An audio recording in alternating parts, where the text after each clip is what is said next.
بسم الله الرحمن الرحيم وما أرسلنا من رسول إلا ليطاع بإذن الله ولو أنهم إذ ظلموا أنفسهم جاءوك فاستغفروا الله واستغفر لهم الرسول لوجدوا الله توابا رحيما آمنت بالله صدق الله مولانا العظیم۔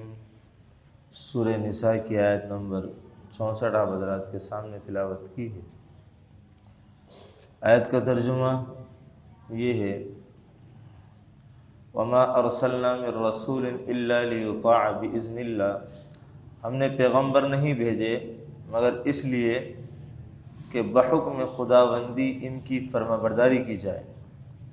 وَلَوْ أَنَّهُمْ إِذْ ظَلَمُوا أَنفُسَهُمْ، اور جب انہوں نے اپنی جانوں پر ظلم کیا، جاءوک فاستغفروا اللہ واستغفر لهم الرسول، تو آپ کے پاس آتے پھر اللہ سے مغفرت مانگتے، رسول ان کے لیے استغفار کرتا، لوجدوا اللہ توابا رحیما، تو ضرور اللہ کو توبہ قبول کرنے والے اور مہربانی فرمانے والے پاتے ہیں۔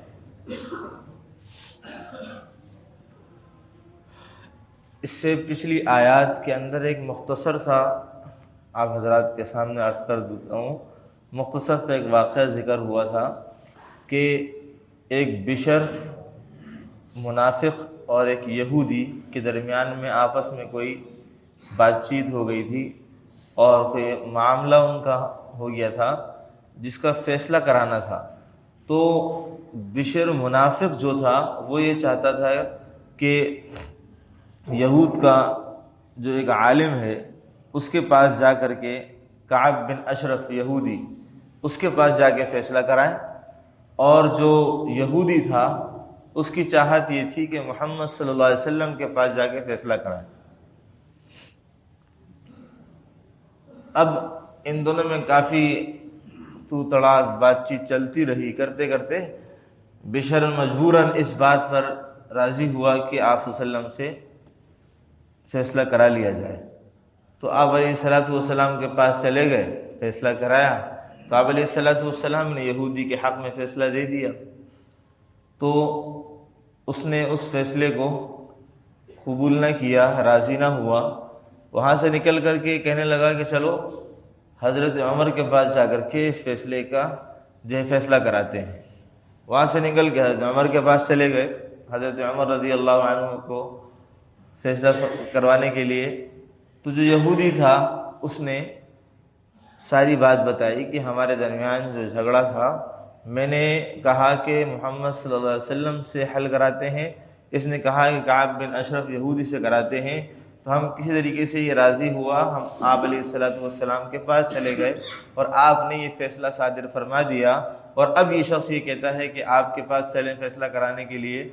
تو حضرت عمر رضی اللہ عنہ نے فرمایا اچھا ٹھیک ہے بیٹھو، ان کو بٹھایا، گھر کے اندر تشریف لے گئے اور جا کر کے تلوار لے کر آئے اور تلوار سے اس بشر منافق کی گردن اڑا دی۔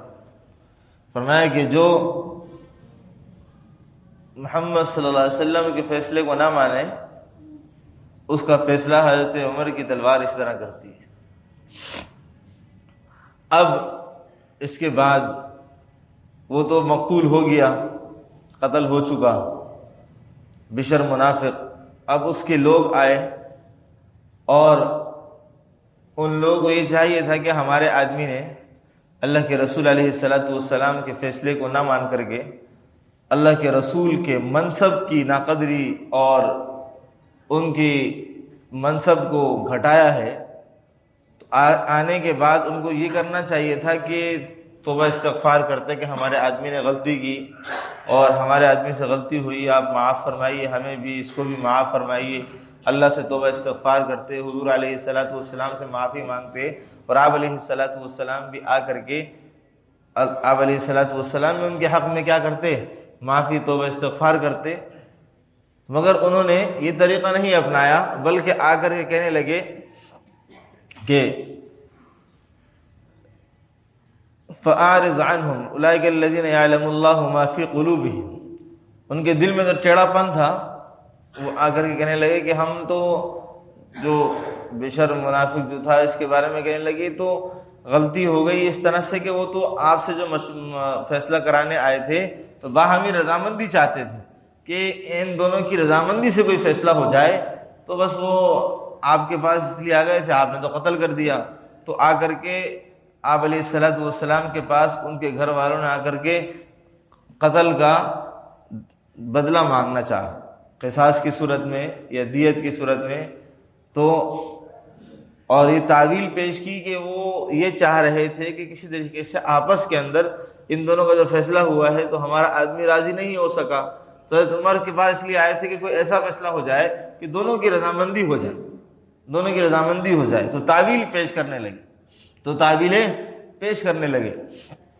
تو تعویلیں تو پیش نہیں کرنی چاہیے تھی، اپنی غلطی تسلیم کرنی چاہیے، کیونکہ آپ علیہ الصلوۃ والسلام کو اللہ نے منصب نبوت سے نوازا ہے، اور نبی کے فیصلے کو رد کرنا تو گویا اللہ کی نافرمانی کرنا ہے نا، اللہ کی نافرمانی کرنا ہے. ایک نبی نے ایک فیصلہ کیا، اور قرآن کہتا ہے کہ وما ينطق عن الهوى، اللہ کے رسول جو بات بھی کہتے ہیں وہ اپنی خواہشات کی نہیں کہتے. ان هو الا وحی یوحى، یہ اللہ تبارک و تعالیٰ سے ڈائریکٹ جو ہے یا تو وحی ہوتی ہے یا آپ کے دل پر القاء کیا جاتا ہے کہ یہ بات آپ فرمائیں. تو نبی تو جھوٹ بول نہیں رہے، غلط فیصلہ کر نہیں رہے. تو جب آپ علیہ الصلوۃ والسلام نے ایک صحیح فیصلہ کر دیا اور اس فیصلے سے حکم عدولی کی گئی تو گویا اللہ کی نافرمانی کی گئی، منصب نبوت کو ٹھکرایا گیا، اس کی توہین اور تذلیل کی گئی. تو اس کا تقاضا یہ تھا کہ معافی مانگتے. اسی لیے اللہ نے فرمایا وما ارسلنا من رسول الا لیطاع باذن اللہ. نبی تو اس لیے بھیجے جاتے ہیں کہ ان کے حکم کی، ان کی بات کی اللہ کی طرف سے ہوتی ہے، ان کی فرمانبرداری کی جائے، ان کی اطاعت کی جائے. نبی تو اس لیے بھیجے جاتے ہیں. فرمایا ولو انہم اذ ظلموا انفسہم جاؤک فاستغفروا اللہ. اب وہ آئے تھے تو ان کو چاہیے تھا کہ ہم نے ظلم کیا، اللہ کے رسول کے پاس آ کے کہتے کہ ہم اللہ سے توبہ کرتے ہیں.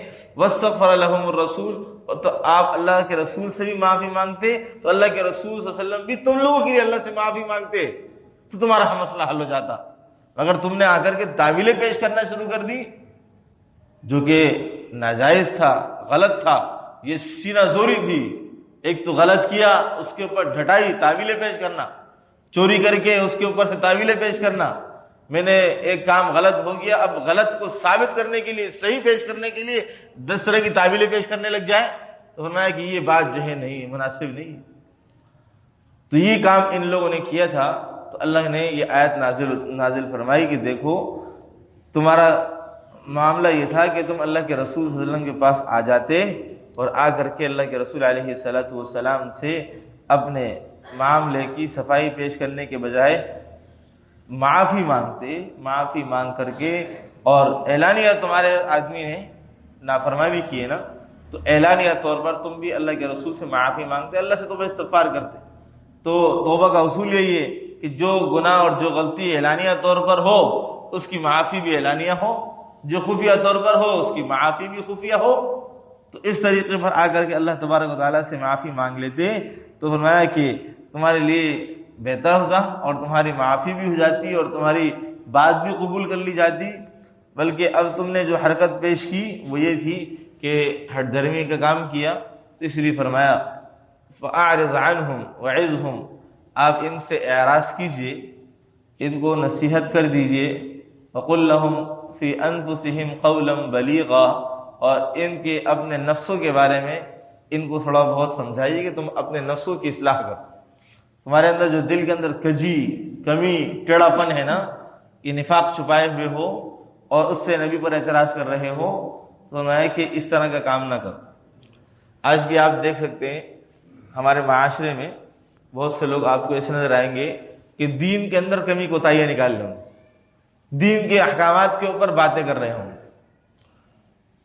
ان کو اللہ اور اللہ کے رسول صلی اللہ علیہ وسلم کی حکمت ہر عمل میں، ہر حکم میں کتنی حکمتیں پوشیدہ ہیں جو ہماری سوچ بھی وہاں تک نہیں پہنچ سکتی. آج 1400 سال کے بعد جب سائنس نے ترقی کر لی، اب جا کے سائنس بہت ساری باتیں کہہ رہی ہے، کہتی ہے کہ منہ کے لیے سب سے بہترین برش مسواک سے زیادہ کوئی اچھا نہیں ہے۔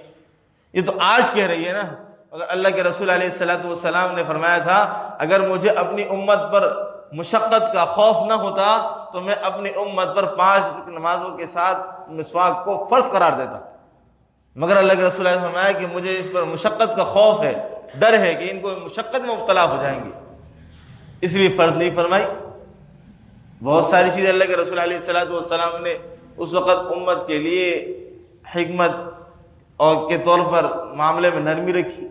آج سائنس کو ثابت کر رہی ہے، تو سائنس کا ثابت کرنا کوئی حقیقت نہیں ہے، اصل اللہ کے حکم اور اللہ کے رسول صلی اللہ علیہ وسلم کے طریقے کے اندر ہی کامیابی ہے، وہ سمجھ میں آئے، عقل میں آئے یا نہ آئے۔ یہ ہمیں اس کے سمجھنے کی صلاحیت ہو یا نہ ہو، ہمارا ذہن اس تک رسائی کرے نہ کرے، قبولیت کی صلاحیت اس کے اندر ہمیں پائی جاری ہو رہے، ہمارا کام ہے قبول کرنا۔ ہمارے اور یہودیوں کے درمیان فرق یہی ہے کہ مسلمان کا کام کیا تھا، سمعنا و اطعنا، ہم نے سن لیا ہم اطاعت کریں گے، مسلمان یہ کہتے تھے، اور یہودی کہتے تھے سمعنا و عصینا، ہم نے سن تو لیا ہے، ہم بات کو ماننے کے تیار نہیں، نافرمانی کریں گے۔ اللہ نے قرآن کریم میں فرمایا، اس لیے دین کے کسی مسئلے میں، کسی حکم میں کوئی بات ہمیں سمجھ میں نہ آئے تو اس کو اپنے دل و دماغ سے رد کرنے کا اختیار ہمیں نہیں ہے۔ ہمارے دل و دماغ کی صلاحیتیں اتنی وسعت والی نہیں ہے کہ ہم ہر حکم کی حکمت کو سمجھ سکیں یا ہر حکم کی حکمت ہمیں معلوم ہو۔ اللہ نے نماز فرض فرمائی ہے، 5 مرتبہ نماز پڑھنا ہے، اب اس کی کیا حکمت ہے؟ اللہ نے روزے کیوں فرض فرمائے ہیں؟ اللہ نے حج انسان کے اوپر کیوں مشقت والا چیز ڈالی ہے؟ مال تو ہم کما رہے ہیں، ہمارے مال میں زکوٰۃ کیوں لی جا رہی ہے؟ یہ تمام باتیں اور یہ تمام سوچ، تمام نظریات انسان کو دہریہ اور انسان کو زمانہ پرست، فتنہ پرست بنانے والی۔ اپنے آپ کو ان چیز سے بچائے۔ اللہ اور اس کے رسول کہتے ہیں کہ نا، جس طرح صبح کے وقت میں انسان 10 دفعہ اللہم صلی علی محمد فی اول کلامنا فی اوسط کلامنا فی آخری کلامنا پڑھے، اس طرح حضرت عمر رضی اللہ تعالی عنہ نے جب ایک دفعہ تورات پڑھی، اللہ کے رسول علیہ الصلوۃ والسلام پر ناگواری کا اظہار ہوا، تو کیا فرمایا تھا؟ رضیت باللہ ربا وبالاسلام دینا وبمحمد النبی صلی اللہ علیہ وسلم۔ ہاں، رضیت باللہ ربا، میں اللہ کے رب ہونے پر راضی ہوں، وبالاسلام دینا، اور دین اسلام کو اپنے لیے راضی، اپنے آپ کے لیے قبول کرنے کے لیے تیار ہوں، وبمحمد النبی، اور میرے نبی محمد صلی اللہ علیہ وسلم۔ یہ الفاظ بھی انسان یاد کرے اور دن میں صبح اور شام ان الفاظ کو بھی پڑھے، کم از کم 1 دفعہ 3 دفعہ یہ الفاظ بھی پڑھے، رضیت باللہ ربا وبالاسلام دینا وبمحمد النبی، اور دین کے معاملے میں زیادہ الجھاؤ پیدا نہ کرے، علماء سے رہنمائی لے اور اس پر عمل کرتا جائے، اپنے عقل کے گھوڑے دین اسلام کے احکامات میں دوڑانے کی کوشش نہ کرے، اس سے گمراہ تو ہو سکتا ہے، ہدایت نہیں پا سکتا۔ ہمارا علم کم ہے، ہماری سوچ عقل محدود ہے، اللہ نے جو کچھ ہمارے لیے احکامات جاری کیے ہیں، اللہ کے رسول علیہ جو تعلیمات ہمیں دی ہیں، یہ ہمارے لیے 1000 چیزوں سے افضل، بہتر اور بہت ہی زیادہ بہتر ہے، یہ ہمیں سمجھ میں آئے یا نہ آئے۔ اس لیے کسی بھی حکم میں جہاں اللہ کے رسول صلی اللہ علیہ وسلم کا فیصلہ ہو کہ یہ کام اس طرح سے ہے، اس طرح کرنا ہے، تو ہم ان چیزوں کو چھیڑخانی نہ کریں۔ خصوصاً آج کل کے مسائل کے اندر ایک بہت بڑا مسئلہ طلاق کا ہے۔ طلاق کے اندر لوگ اپنی رائے زنی پیش کرتے ہیں، اپنی باتیں نکالتے ہیں، اپنی رائے پیش کر کے ان کو فیصلہ صادر کرنے کی کوشش کرتے ہیں۔ یہ بھی نہ کیا جائے۔ ہمارے معاشرے میں یہ چیز بہت عام ہوتی گئی، بہت زیادہ، اپنی مرضی سے بٹھا کر کے بات چیت کر کے فیصلے کر دینا، یہ آپ کا کام نہیں ہے، یہ دین اسلام کا مسئلہ ہے، اس کو علماء کے پاس لے کے جائیں، انہی سے حل کرانے کی کوشش کریں۔ اللہ تبارک و تعالیٰ ایسے تمام اعمال سے اور بالخصوص اسلام سے متعلق کسی بھی معاملے مسئلے کے اندر اپنی ذاتی رائے اور اپنی ذاتی کسی چیز کو داخل کرنے سے اللہ ہماری حفاظت بھی فرمائے، اور ہمیں حضور صلی اللہ علیہ وسلم کی اتباع اور اللہ کے رسول کے احکامات کا متبع بننے کی توفیق نصیب فرمائے۔